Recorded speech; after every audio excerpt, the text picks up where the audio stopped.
sad fan. So we talk about the good, the bad, and everything that made you second.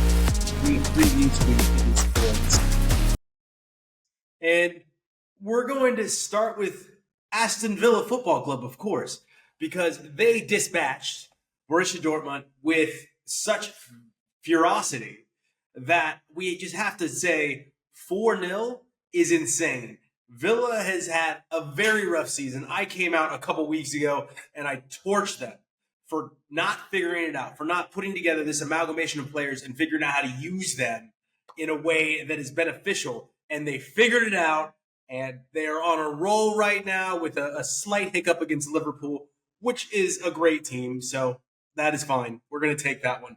But back at sixth place in the table, and they look fantastic. The team did great in their cup matchup. They're looking great in the league again, and we are very excited to see Villa back where they should be in the top half.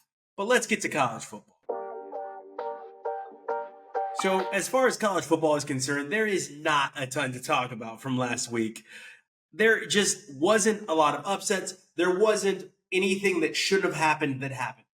Okay? It was status quo. Everyone that was supposed to win won. Everybody that wasn't supposed to win didn't win. And there wasn't any parity really this week in college football. But what we do have coming up this week is a game that could be a lot of fun. In fact, we have multiple games that could be a lot of fun. And we're going to start with Oregon. Okay? We're going to start with Oregon. And no, they're not playing a ranked matchup like they were last week. But last week's ranked matchup against Iowa, they looked awful. Yeah, Iowa has a very, very solid defense. Iowa's defense is something to be terrified of if you're Oregon, but only because this team has shown us nothing on offense so far all season long. This team really is getting blessed by their weak schedule because Oregon does not look like a solid football team. Their only quality win was against Penn State, and Penn State is obviously not good. We all see that now, right? Penn State is bad. James Franklin put a terrible team on the field. James Franklin told us that this was his best team he has ever coached, only to be the worst team we have seen in years. Yet James Franklin, people are going to line up to hire James Franklin. He's one of the hot names on the coaching list, even though he under-accomplished at Penn State, again, only beating the teams that he should beat and never beating a team that you hired him to beat. Now, with Oregon, we're starting to get a little bit of that with Dan Lanning, right? We're starting to get a little bit of that with Dan Lanning, where he can only be good situationally. Because right now, this Oregon team is unimpressive.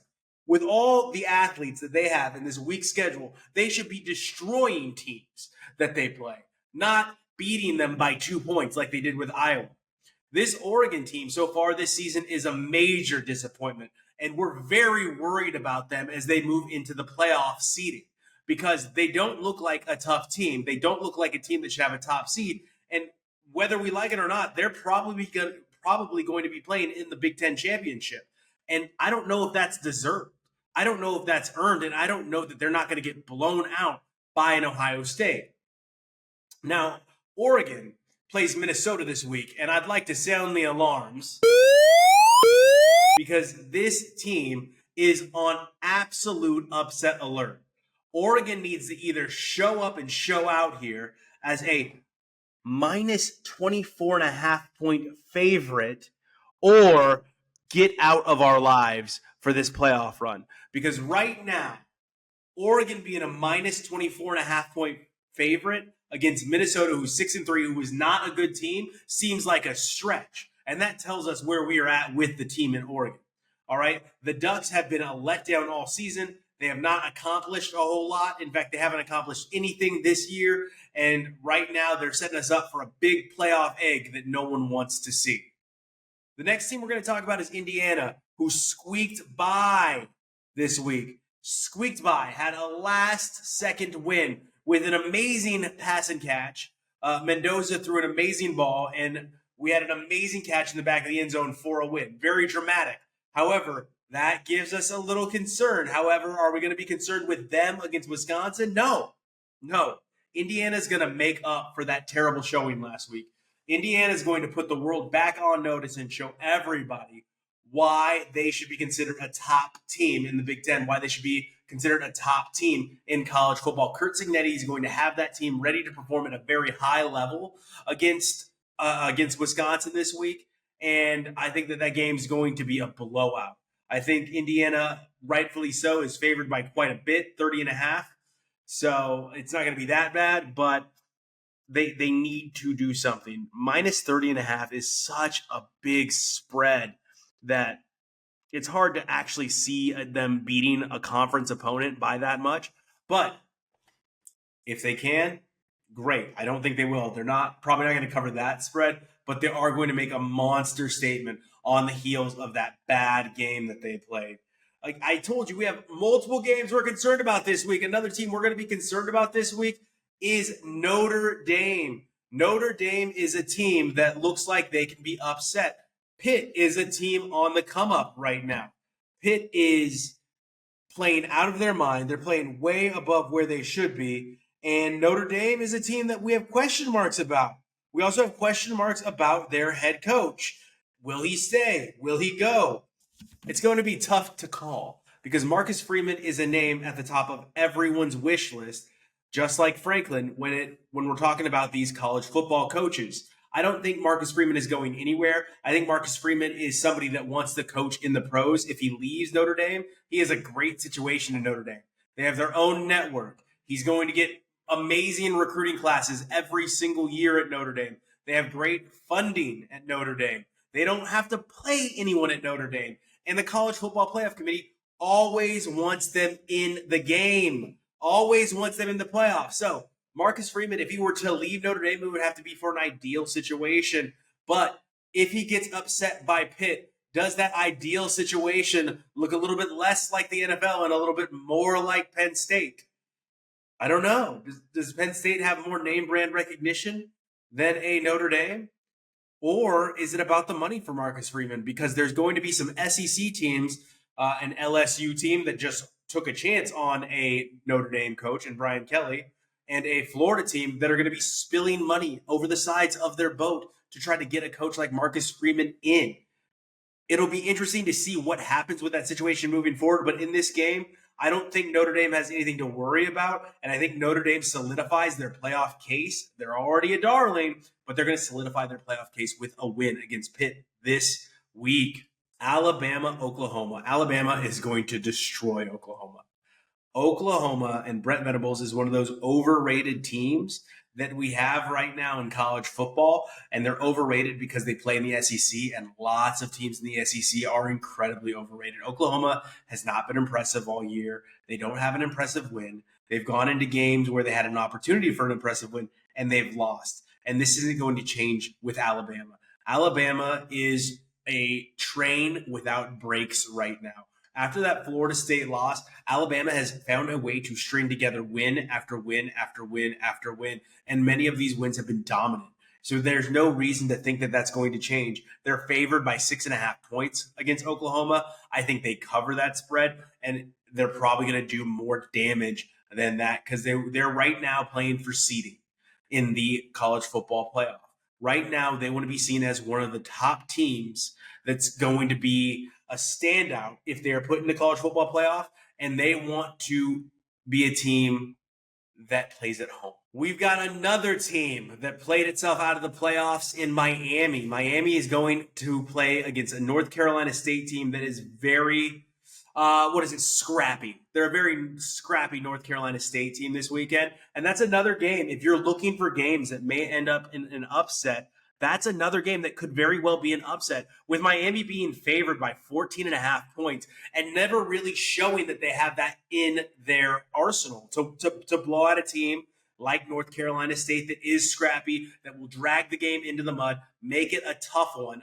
I just don't see that Miami has a win on their schedule that shows that they can handle a team like this. Maybe Notre Dame, but we don't really know what Notre Dame is, as I said earlier. So Miami's got a tough one this week against North Carolina State, and it's not being looked at as a tough game. But I assure you, North Carolina State is a team that's going to play Miami tough. They always do, and they're going to do it this weekend. It will not be any different. I think Miami comes out with the win. I think it's a very close game this weekend, though. Carson Beck has not looked great in the last couple weeks. Last week aside, Carson Beck has looked rough against tough teams. Carson Beck, when you make Carson Beck win the game, he doesn't seem to have that ability. So this game's going to be tough, but I do think Miami has it in them to take out that scrappy North Carolina State team. This isn't going to be a game we talk about, but I wanted to say Ole Miss, Florida, antennas are up. I think Ole Miss is a great football team. I think Lane Kiffin is a great coach. I do think that Lane Kiffin has his eyes on other people's plates right now and may not be focusing on this season and this Ole Miss team. So put the antennas up because Florida could come at Ole Miss. I think, again, Ole Miss is going to win that game. Nothing shocking there. Texas, Georgia, though. This is the game that I think Steve Sarkisian put some things together. Arch Manning put some things together.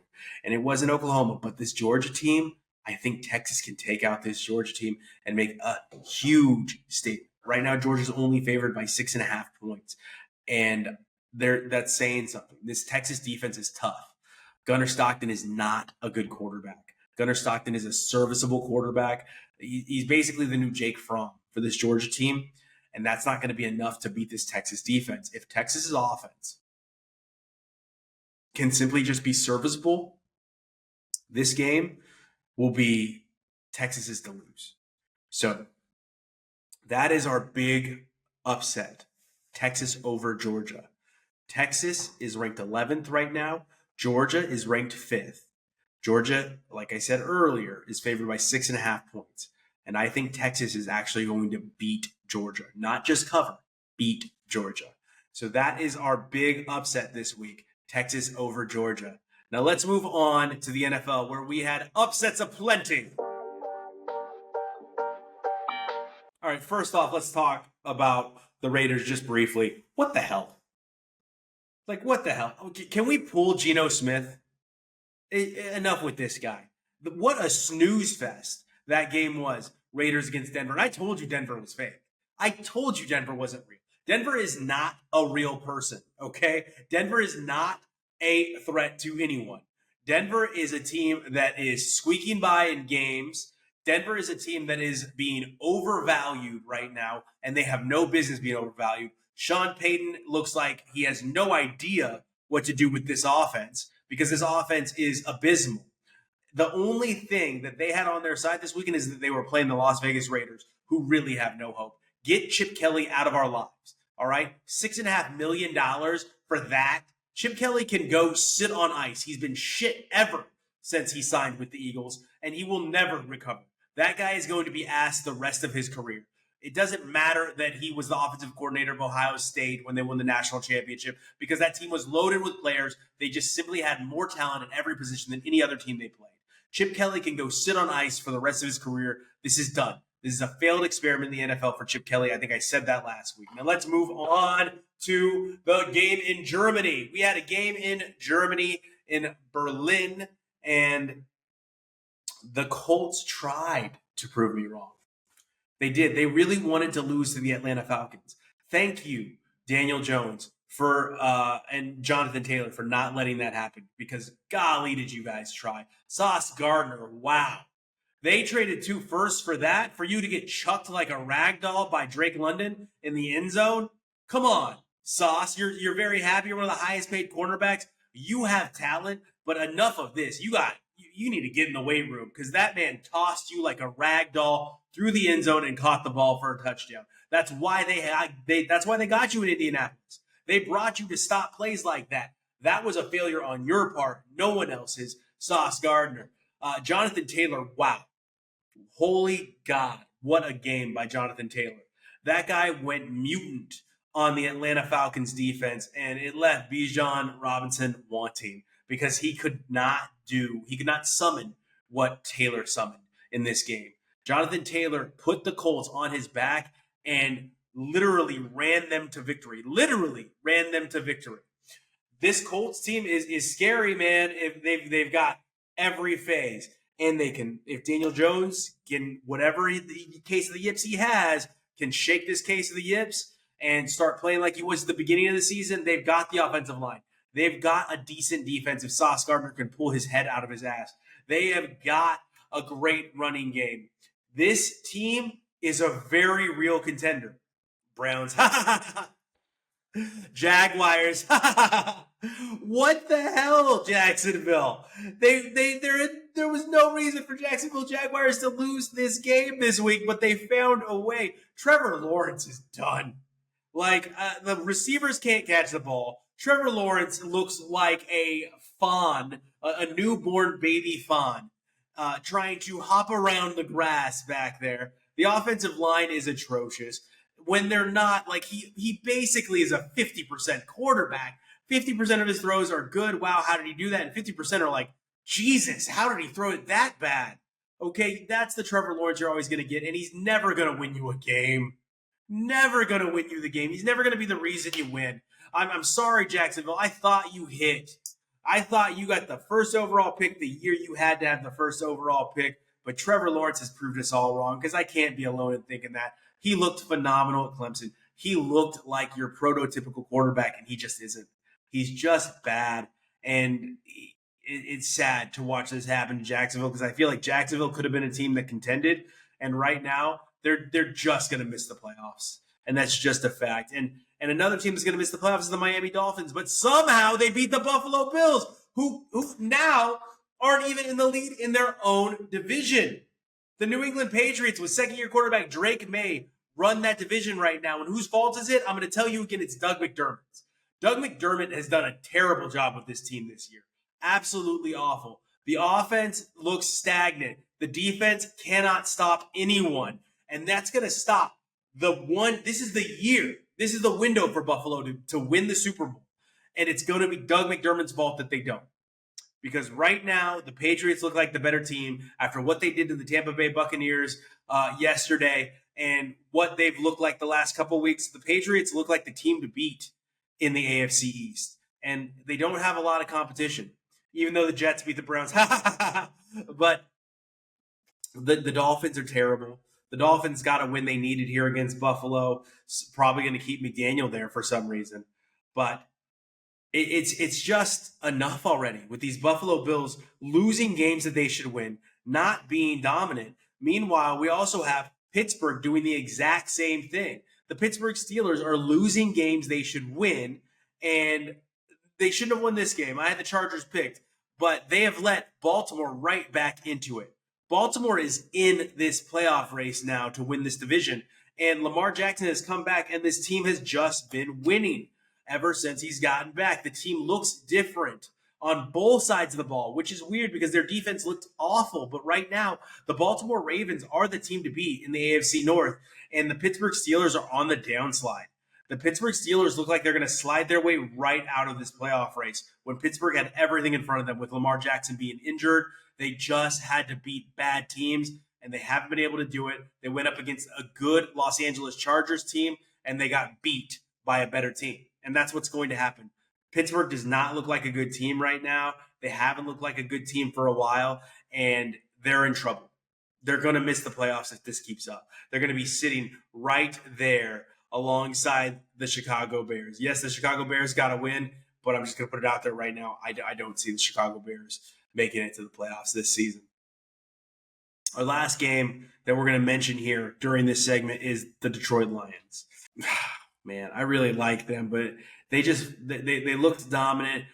They look shaky. That's all. It's you get Two-Face from Batman, right? Flip a coin on which Detroit Lions team you're going to get because it may not be the one you actually want.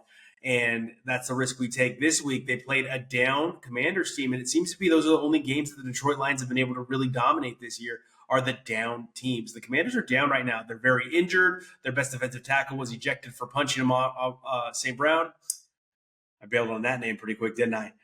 And it's scary to think that this Detroit Lions team is a team that we can trust going into the playoffs. I think that they're one of the reasons why the Bears don't make the playoff, them and the Green Bay Packers. But I do think that this team is not a team we can rely on to be great each and every week. And the Buffalo Bills have proven to be that as well. Buffalo Bills are just not a team we can hope or expect to be great each and every week. They're just not that team. Finally, we're bringing you our pick of the week. We are taking the Philadelphia Eagles to cover the 1.5-point spread against the Green Bay Packers. That's right, you heard it. Green Bay is favored at home by 1.5, all right? I think Philly covers this, and I think Philly can win this game outright. Even though I thought Green Bay looked like the best team in the NFL to start the year, I think Philly takes this win and sends a shockwave through Green Bay. We look forward to seeing you each and every week. Thank you so much for joining us here on the Sad Fan. We will see you next time.